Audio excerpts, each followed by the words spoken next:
Très heureux de vous retrouver, chers amis téléspectateurs, dans votre émission Prolongation sur votre chaîne Stade News.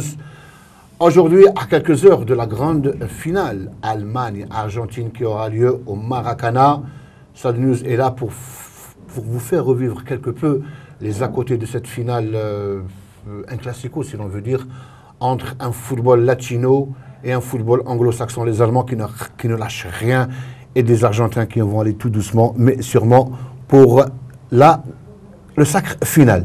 Eh bien, pour cette émission, Stade News reçoit un ancien international très connu, qui a fait quand même les beaux jours du Nasr de Hussein Dey, à l'époque de Dzeri Bilal. Il a été à Amiens, il a joué la finale de la Coupe de France en 2001, perdu au tir au but contre le RC Strasbourg, à cause d'un grand Chilavert qui gardait les buts de Strasbourg. Il s'agit bien entendu de notre invité, là je parle, de Lakhdar Adjali. Marhaba bik Lakhdar. Marhaba bikoum, bonjour et marhaba nos téléspectateurs. Sahar Mdankom. Un mauvais souvenir de cette finale contre Strasbourg, Coupe de France 2001? Oui, je pense que c'est la plus mauvaise place. Hein. Oh oui. Quand on perd une finale, hein. On aurait aimé perdre en demi ou en quart. Absolument. Mais arriver en finale, arriver vraiment à atteindre presque le but, et puis perdre comme ça, c'était vraiment c'était marquant. D'autant plus que c'était une semaine où j'avais perdu mon père. Ah, très bien. Donc c'était vraiment quelque chose de marquant dans ma vie. Et très dur, oui, très dur. Eh bien, ça, c'est des souvenirs, bien sûr, de notre invité, Lakhdar Adjali, qui avait joué la finale, je le répète, au Sporting Club d'Amiens contre le Racing Club de Strasbourg. Et Chilavert jouait au sein de Strasbourg. Et il avait marqué le dernier penalty contre Amiens. Donc, avant de parler de la finale, Lakhdar, on va essayer de revenir sommairement, brièvement, sur la participation algérienne dans ce mondial. Et assurément, vous avez dû suivre toutes les péripéties de cette merveilleuse aventure algérienne qui s'est soldée par une élimination au forceps contre la Mannschaft qui va jouer une finale. Alors, grosso modo, la participation algérienne, Lakhdar Adjali. Je pense que la participation algérienne a été très positive. D'autant plus qu'on a vu dans un premier temps une adaptation à la compétition, oui. Parce que la plupart des joueurs n'ont jamais pratiquement joué une phase finale d'une Coupe du Monde, mis à part à Halish et Bouguera.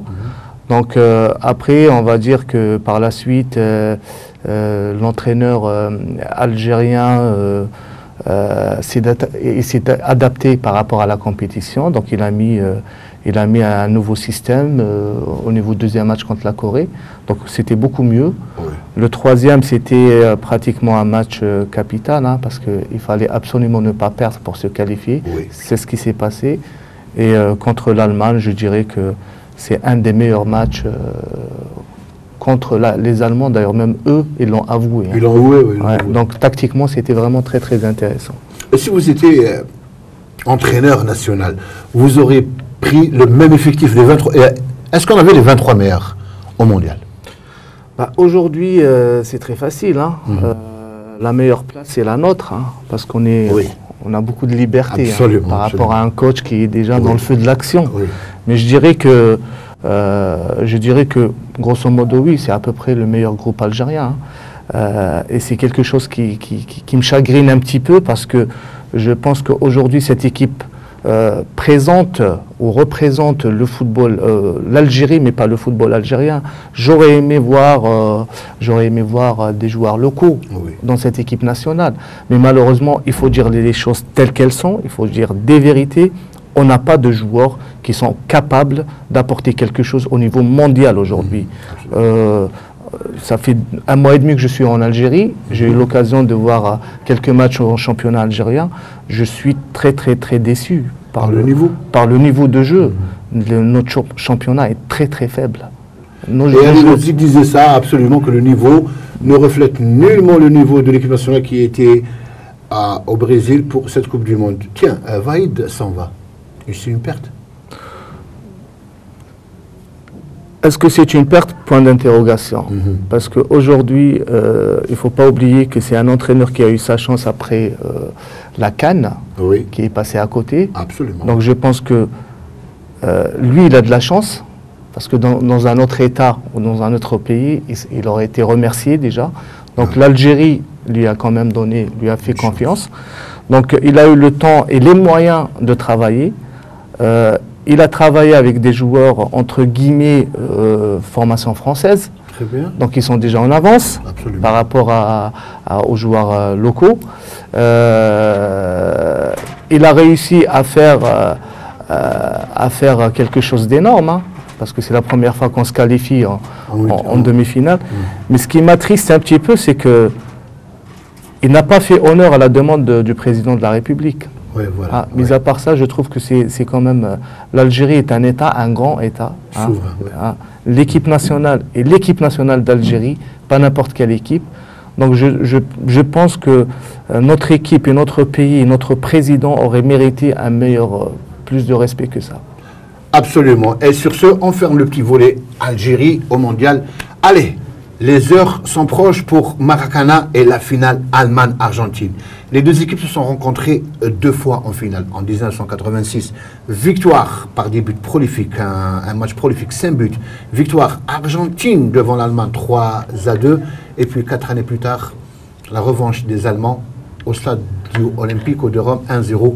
But de Bremet à la 85 minutes du jeu suite à un pénalty litigieux, le rusé, Rudy Voleur qui couche et puis l'arbitre qui bronche, pénalty pour l'Allemagne 1-0 et puis c'était la revanche. 1-1, un trophée partout, donc l'histoire va-t-elle se répéter? En attendant, VTR de notre consoeur et journaliste avec sa belle voix, Sabrina Hussein, sur les 2 confrontations en finale entre l'Allemagne et l'Argentine. Le foot, entre une passion chez les Anglais, une religion chez les Brésiliens, il est aussi une discipline chez les Allemands et des techniques chez les Argentins. Ce sont ces 2 caractéristiques qui ont conduit la Mannschaft et l'Albi Celeste à réaliser 2 grandes finales au sein de l'événement sportif suivi de toute la planète. L'Argentine, dirigée par un des sélectionneurs les plus critiqués de son histoire, Carlos Bilardo, est emmenée par un Diego Maradona, double buteur lors du très célèbre quart de finale contre l'Angleterre. Au sommet de son art, défie l'Allemagne au mondial mexicain de 1986. Riche en buts et en suspense, cette finale fut le triomphe du PB de Oro, Diego, l'équipier de luxe qui a laissé à ses partenaires le soin de briller. Et effectivement, c'est avec Jorge Valdano, le redoutable buteur du Real Madrid, le libéro Oscar Ruggieri et le poumon du milieu de terrain nantais Georges Burruchaga que l'Argentine a trempé Schumacher et ses coéquipiers et a causé le plus grand malheur de la Bundesrepublik Deutschland en lui encaissant 3-2. 4 ans après la finale maradonesque, Argentins et Allemands se retrouvent de nouveau à Rome, mais cette fois-ci dans une finale moins palpitante que celle de 1986, puisque l'Albi Celeste fut très loin de son meilleur niveau.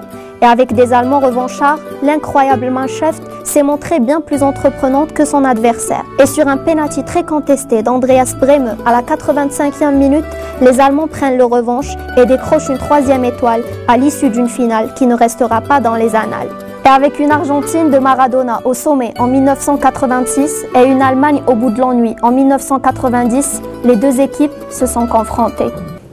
Ben voilà, après le VTR qu'on avait vu, donc 2 finales explosives, même si celle de 90 était un peu insipide parce qu'il n'y avait pas de l'enjeu, c'était quand même serré, surtout celle de 86. Oui, bien sûr, c'est 2 écoles. Oui. Il y a 2 logiques, hein. La politique n'est pas la même en Argentine et puis en Allemagne. On connaît très bien les Allemands avec la rigueur. En général, c'est des équipes, ce n'est pas des individualités. Ils arrivent à former des équipes, alors que l'Argentine, c'est souvent lié à... On a vu à l'époque, c'était Maradona. Oui. Aujourd'hui, c'est Messi. Ça va être des confrontations très, très intéressantes. Et même moi, en tant que technicien, j'ai souhaité avoir une finale entre l'Allemagne et contre un pays comme l'Argentine, quoi, pour voir les 2 styles. C'est enrichissant, quoi. Et ils sont en finale, les 2 équipes, elles sont en finale plutôt. Elles ont joué jusque-là 6 matchs, elles ont gagné chacune 5 matchs. Chacune en fait un match nul. L'Allemagne marque 17 buts, dont 7 contre le Brésil. L'Argentine en marque 8, mais en défense, les Argentins sont meilleurs. Ils encaissent 3 buts. L'Allemagne a encaissé 4 buts. Ça va se jouer en défense, ça va se jouer en attaque, ça va se jouer sur un détail. Comment vont procéder les 2 coachs? Mais en fait, je pense qu'aujourd'hui, c'est lié à la formation des équipes. Très bien. Aujourd'hui, le football allemand est très attiré vers le jeu. Hein, donc, comme je viens de le dire, donc c'est des équipes, hein, c'est un collectif. Hein. Ce n'est pas des individualités. Donc à travers ce collectif, il y a des principes de jeu qui sont respectés par tout le monde. C'est-à-dire que s'il y a un joueur qui manque, ça ne leur pose pas de problème. Les principes sont connus par tout le monde. Donc il y a, on sait, c'est un jeu de possession avec une déformation et un travail de compensation derrière, qui est, c'est le b.a.-ba du football chez eux. Par contre, il y a une liberté hein, dans les actions. Alors que les Argentins, très souvent, ils attendent l'exploit d'un Messi. Ouais. Donc c'est pour ça qu'on va dire que les tâches sont partagées. Et au niveau de la ratio, on va dire que c'est plus un travail défensif pour les défenseurs et laisser l'instinct des joueurs offensifs tels que Messi pour faire la différence. Absolument. Justement, on va parler de Messi. Messi et l'Allemagne. Messi il a déclaré hier qu'il reconnaît que l'Allemagne est la bête noire des Argentins. C'est tout à fait normal. Lui, l'histoire le dit, il n'a jamais battu les Allemands. Parce que déjà en 2006, il avait 19 ans, il était remplaçant sur le banc de touche, et il avait vécu ce drame des tirs au but, score final 1-1 après les 120 minutes de jeu, tirs au but 5-4 pour les Allemands. Messi ne s'est pas qualifié. En 2006, c'était les quarts de finale. Et en 2010, sous la coupe de Maradona, qui était entraîneur, l'Allemagne inflige à l'Argentine un cinglant 4-0. 4-0, et là, il ne gagne rien, il sort inconsolable, les larmes aux yeux. Donc moi, je pense que Messi reconnaît pleinement que l'Allemagne est une équipe très très forte. Mais ce mais-là signifie tout simplement que vous venez de le dire, Al-Khadr Adjali, un coup de patte de Messi. Bien sûr. C'est l'imprévisible, pardon. Et je pense que le football n'est pas une science exacte. Oui. Aujourd'hui, la science, quand même, elle essaye, à travers les outils de mesure et de recherche, de réduire au maximum les incertitudes. Absolument. Donc, aujourd'hui, le football, c'est devenu de la science. Donc, on ne laisse pas trop de place au hasard. Oui. Sauf que le hasard existe, il restera toujours parce que le football, c'est un jeu. Et tant que ça restera un jeu ludique, donc il y aura toujours des choses imprévisibles. Il y aura le talent, il y aura des joueurs comme Messi qui feront toujours aimer ce sport. Et je pense qu'il y aura déjà un plan anti-Messi. Oui, bien sûr. Je pense, à mon avis, que les Allemands, ils ne vont pas s'occuper, ils ne vont pas arrêter de jouer. Ils vont jouer leur football. Parce que c'est un football de possession qui nécessite une déformation assez importante. Donc, utilisation de la largeur en mettant des joueurs bien, entre guillemets, un terme technique en France, on dit manger la ligne. Manger la ligne, ça veut dire qu'on reste bien collé à la ligne. Et je pense que quand on met ce genre de système en place, c'est pour la créativité. Oui. C'est-à-dire que là, on va pousser l'adversaire à étirer son intervalle au niveau des défenseurs. Pourquoi? Pour trouver cette passe entre deux. Et je pense que les Allemands, ils ne vont pas se soucier de Messi. Oui. Mais la meilleure façon de le faire, c'est de jouer déjà, et puis après, par la suite, fermer les lignes de passe. C'est-à-dire ne pas prendre Messi au marquage, comme l'ont fait très très bien en demi-finale les Hollandais. Hein. Donc à chaque fois que Messi avait le ballon, il y avait 2-3 tout de suite sur lui. Donc c'est un travail de transition à la perte. Donc dès que je perds le ballon, tout de suite j'empêche le porteur de jouer vers l'avant, et c'est ce qu'on appelle fermer les lignes de passe et mettre tout de suite au duel le porteur. Donc ça c'est très important. Et je pense que c'est ce qu'on va voir avec les Allemands. Très bien. Manger la ligne, j'aime bien cette phrase-là. Les Français, ils ont des choses incroyables. Et c'est magnifique. Manger la ligne, c'est faire le mur de Berlin pour les Allemands. Ça, c'est la première partie de notre émission. On va revenir en deuxième partie pour parler de Müller et l'Argentine et d'autres choses. Restez avec nous.